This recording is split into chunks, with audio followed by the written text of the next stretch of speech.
다 같이 묵도하심으로 10월 9일 월요일 새벽 기도회 시작하겠습니다.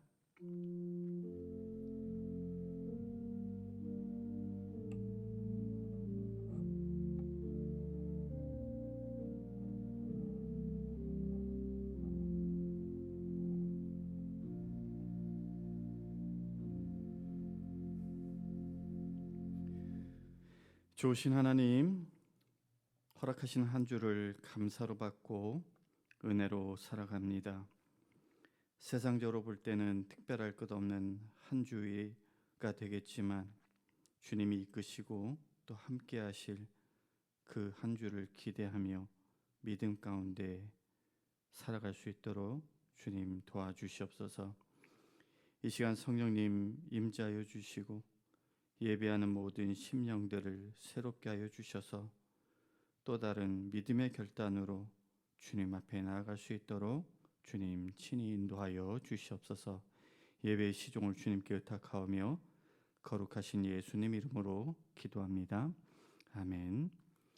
찬송가 435장 함께 부르겠습니다.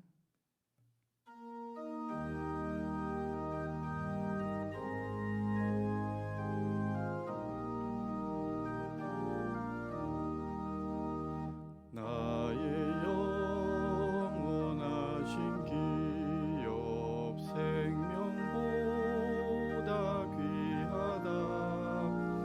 나의 갈 길 다가도록 나와 동행하소서. 주께로 가까이 주께로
오늘 아침 우리에게 주시는 하나님의 말씀 예레미야 7장 16절에서 26절까지의 말씀입니다. 제가 봉독하겠습니다. 그런즉 너는 이 백성을 위하여 기도하지 말라. 그들을 위하여 부르짖어 구하지 말라. 내게 간구하지 말라. 내가 내게서 듣지 아니하리라. 너는 그들이 유다 성읍들과 예루살렘 거리에서 행하는 일을 보지 못하느냐? 자식들은 나무를 줍고 아버지들은 불을 피우며 부녀들은 가루를 반죽하여 하늘의 여왕을 위하여 과자를 만들며 그들이 또 다른 신들에게 전제를 부음으로 나의 노를 일으키느니라. 여호와의 말씀이니라. 그들이 나를 경노하게 함이냐? 자기 얼굴의 부끄러움을 자취함이 아니냐? 그러므로 주 여호와께서 이와 같이 말씀하시니라. 보라, 나의 진노와 분노를 이곳과 사람과 짐승과 들나무와 땅의 소산에 부으리니 불같이 살라지고 꺼지지 아니하리라 하시니라. 만군의 여호와 이스라엘의 하나님께서 이와 같이 말씀하시되 너희 희생제물과 번제물의 고기를 아울러 먹어라. 사실은 내가 너희 조상들을 애굽 땅에서 인도하여 낸 날에 번제나 희생에 대하여 말하지 아니하며 명령하지 아니하고 오직 내가 이것을 그들에게 명령하여 이르기를 너희는 내 목소리를 들으라. 그리하면 나는 너희 하나님이 되겠고 너희는 내 백성이 되리라. 너희는 내가 명령한 모든 길로 걸어가라. 그리하면 복을 받으리라 하였으나 그들이 순종하지 아니하며 귀를 기울이지도 아니하고 자신들의 악한 마음에 꾀와 완악한 대로 행하여 그 등을 내게로 돌리고 그 얼굴을 향하지 아니하였으며 너희 조상들이 애굽 땅에서 나온 날부터 오늘까지 내가 내 종 선지자들을 너희에게 보내되 끊임없이 보내었으나 너희가 나에게 순종하지 아니하며 귀를 기울이지 아니하고 목을 굳게 하여 너희 조상들보다 악을 더 행하였느니라. 하나님의 말씀입니다. 오늘 7장은 예레미야서에서 굉장히 중요한 장 가운데 하나인데요. 그 이유는 이른바 성전 설교라고 불려지는 그 내용이 다루어지고 있기 때문입니다. 이 성전 설교는 나중에 이제 26장에서 한 번 더 등장하게 되는데 읽어보시면 아시겠지만 그 메시지가 매우 간결하면서도 명확합니다. 내용이 이런 거예요. 단순히 무슨 절기를 지키기 위해서 성전으로 올라오는 그런 행위만으로 참된 예배를 드렸다라고 생각하지 말라는 겁니다. 요즘식으로 하면은 교회 와서 예배에 참여했다 하여 진정한 예배를 드렸다라고 여기지 말라라는 겁니다. 또한 당시에는요, 이른바 성전 만능주의라는 게 팽배해 있었는데 성전 그 자체가 유다의 안전을 보장해 준다라고 하는 생각이었습니다. 그런데 하나님은 그렇게 생각하지 말라는 거예요. 다른 말로 하면은 성전을 무슨 부적처럼 여기지 말라는 겁니다. 비슷한 예가 사무엘상 4장에 보면은 이스라엘이 이제 블레셋과의 전쟁에서 패하고 돌아왔는데 이스라엘의 장로들이 하나님께서 어떻게 우리를 패하게 하셨을까 하고 얘기하며 언약궤를 실로에 있었던 언약궤를 가져와서 자기들의 진영에 두자라고 했었죠. 그 까닭은 언약궤가 자기들을 지켜줄 것이다 라고 여겨서였는데 결국 그들은 그렇게 가져온 하나님의 궤를 블레셋에 빼앗기는 그런 사건이 있었습니다. 그렇게 법궤를 부적과 같이 여긴 것처럼 이제 예레미야 당시 이 유다 백성들조차도 성전을 그런 식으로 생각했다라는 겁니다. 그런데 하나님은 전혀 그렇지 않다라고 말씀하고 있는 거예요. 그러면서 만일 유다 백성 너희들이 약속의 땅에서 영원히 살기를 바란다면 삶과 행실을 고치라는 하나님의 그 명령에 순종해야 한다라는 것이 이 성전 설교의 핵심 내용입니다. 그런데요, 오늘 봉독한 본문 16절에 보면은 가히 충격적인 말씀이 들어가 있는 걸 우리가 볼 수가 있습니다. 하나님께서 예레미야에게 유다 백성들을 위해서 기도하지 말라라고 하신 거예요.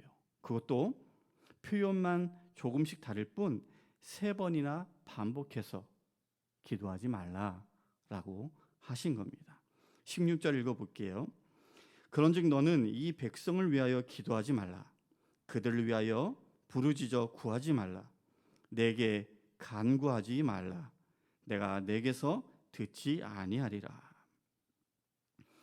여러분, 선지자의 가장 중요한 직무는 당연히 하나님의 말씀을 백성들에게 전하는 것이기도 하지만 동시에 하나님과 이스라엘 백성들 사이에 중재하는 그 역할도 있습니다.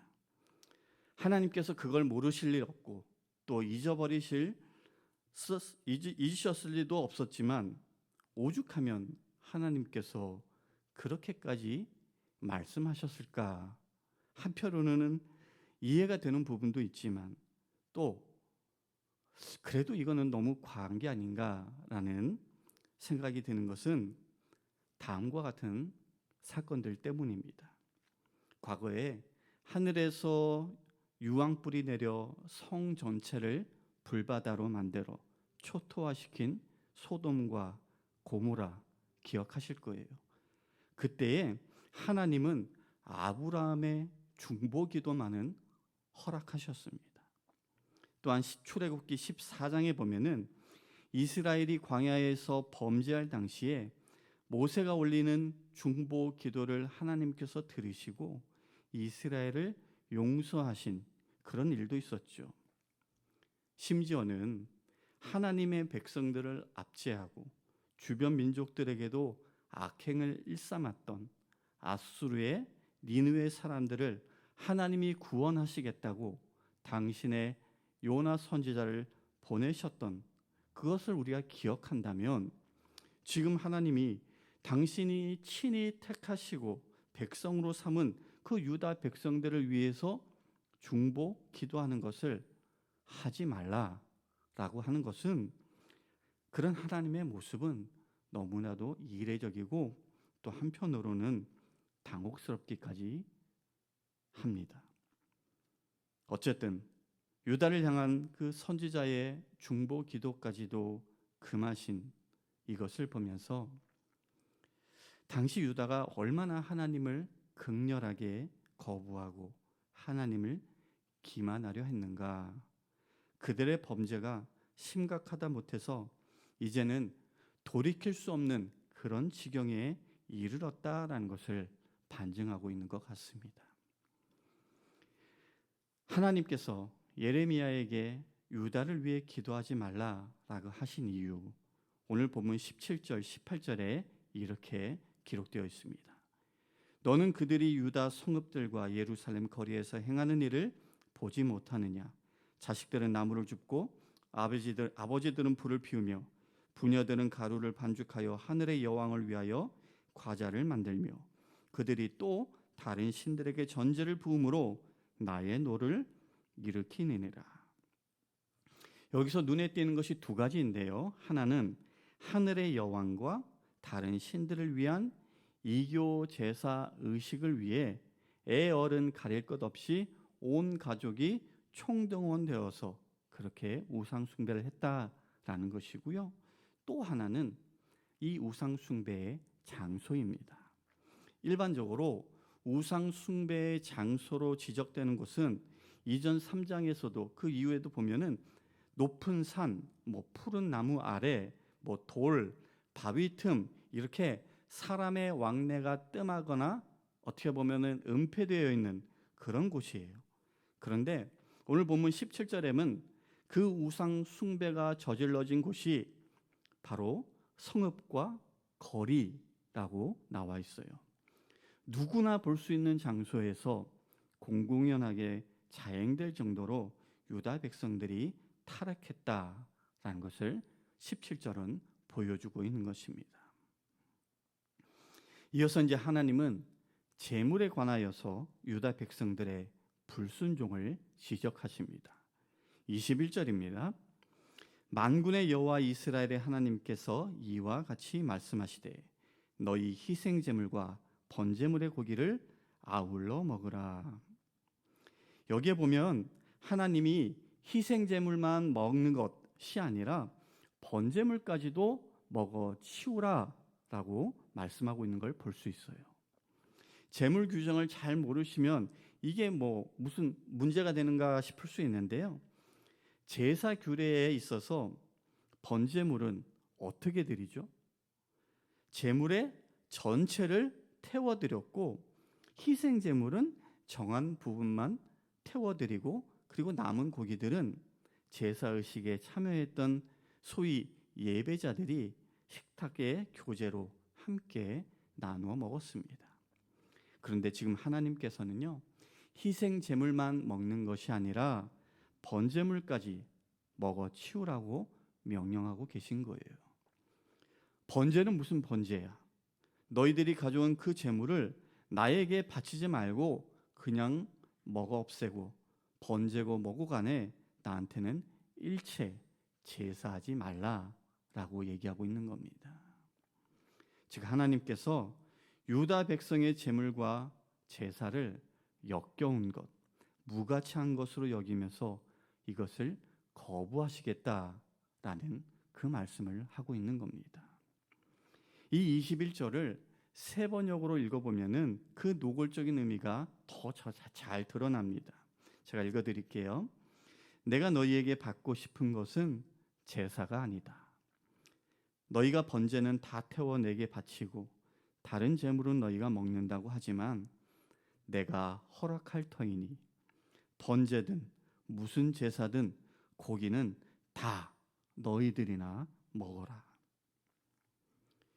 유다 백성의 제사와 제물에 대한 하나님의 강력한 거절과 불쾌감이 여기에 내포되어 있다라고 볼 수 있는 것이죠. 하나님께서 그렇게 제사와 제물을 거절하신 까닭이 있습니다. 그것은 제사 의식보다 더 본질적으로 중요한 것이 있는데 그것만 쏙 빼버리고 형식적으로 의식적으로 제사를 드렸다라는 것 때문이에요. 그 중요한 것이 뭐냐? 바로 순종입니다. 26절에 너희가 나에게 순종하지 아니하며 귀를 기울이지 아니하고 목을 굳게 하여 너희 조상들보다 악을 더 행하였느니라. 이것은 순종이 뒤따르지 않는 각종 제사 의식은 하나님 앞에 아무런 소용이 없다라는 것을 말씀하고 있는 것입니다. 오늘 하나님께서 말씀하신 것을 거울로 삼아서 하나님의 은혜로 구속받은 성도들로서 우리들은 먼저 하나님께 드리는 예배의 그 바른 자세에 대해서 다시 한번 돌아보길 원합니다. 우리들도 유다 백성들처럼 예배를 단지 하나의 의존으로만 그렇게 여기고 있지는 않은지, 순종 없이 형식적인 예배에만 열심히 지는 않은지 말이죠. 우리는 분명하게 기억해야 합니다. 하나님의 말씀에 대한 순종이 없는 예배는 위선에 지나지 않으며 그러한 위선적 예배는 하나님께 가증한 것으로 여겨질 수밖에 없다는 걸 말이죠. 구원은 믿음으로만 말미암아 얻는 것이다 라고 우리는 알고 믿고 있습니다. 그런데 그 믿음은요, 하나님의 말씀에 대한 전적인 순종으로 나타나는 믿음입니다. 그런 점에서 말씀에 대한 순종이 없는 종교적인 행위는 구원으로 가는 방편이 될 수 없고 하나님께서 기뻐 받으시는 그런 예배일 수가 없습니다.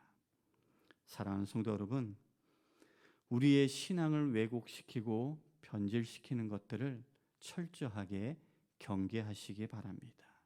그리고 말씀에 대한 순종의 바탕 위에 우리가 달려가는 그 구원의 길을 완주하여서 마지막 날 천국의 면류관을 다 쓸 수 있는 저와 여러분 우리 모두가 될 수 있기를 주님의 이름으로 간절히 축원합니다. 말씀을 기억하며 기도하겠습니다.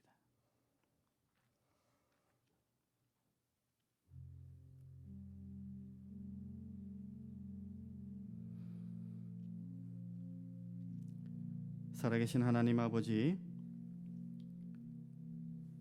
오늘 우리의 모습이 혹 유다 백성들처럼 하나님 앞에 가증스럽고 위선적인 거짓으로 가득 찬 모습이 아니길 두렵고 떨리는 마음으로 기도합니다. 형식적인 예배로 그쳐서 성전의 마당만 밟고 돌아가는 그런 안타까운 인생 되지 않도록 하나님 우리의 심령을 항상 깨워주시고 말씀에 대한 순종으로 예배하고 살아감으로 하나님의 놀라운 축복과 구원의 상급을 받고 누리는 우리 모두가 될 수 있도록 하나님 인도하여 주시옵소서.